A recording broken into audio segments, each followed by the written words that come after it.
T-Bone here. Welcome to Hoyt.com. Today we're going to tackle the D-loop. There are a lot of ways of tying a D-loop. Today we're going to show you the method that I like using and the reasons why it works so well.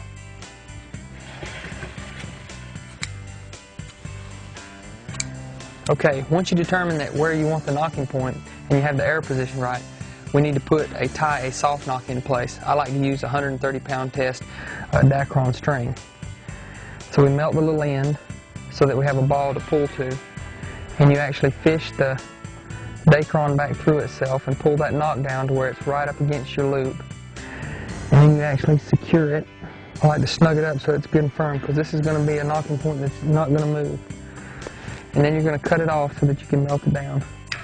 Just like that, leave a small tag.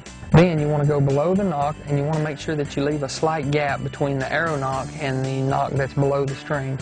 Below the knock. And we're going to do the same type of knock that we just did up top. Cinch it down just as you did the first one, and then cut off a small tag. Now, we've got about 1/8 of an inch to melt down. As it melts down, it actually blends in with the other one. It maintains the tension that we put on it.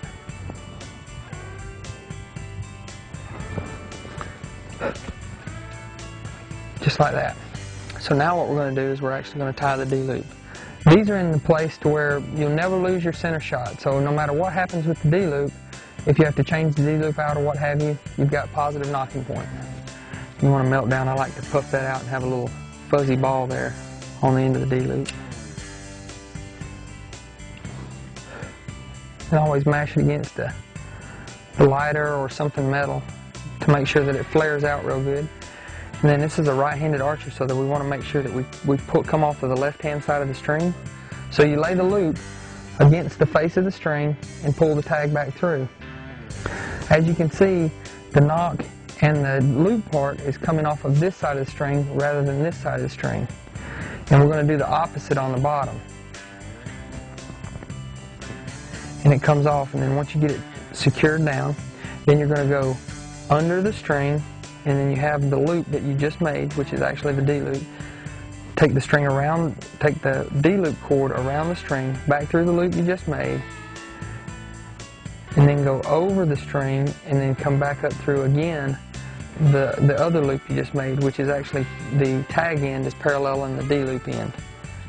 It's going to be about 1/4 inch shorter than what you actually want, because once you put some tension on there, it's going to stretch out. The reason we do this is because if you have opposing knots, they actually work against themselves, and the D-loop always stays centered, which helps you in your peep rotation. Now cut off the end, leave about 1/4 inch there, and then you're going to melt that down and form a good knot.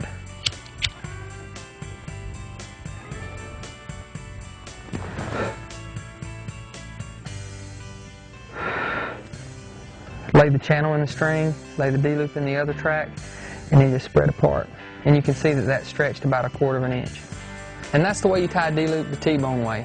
Next time on Hoyt.com, we're going to take a couple of different variations of D-loops and dissect the pros and cons about them.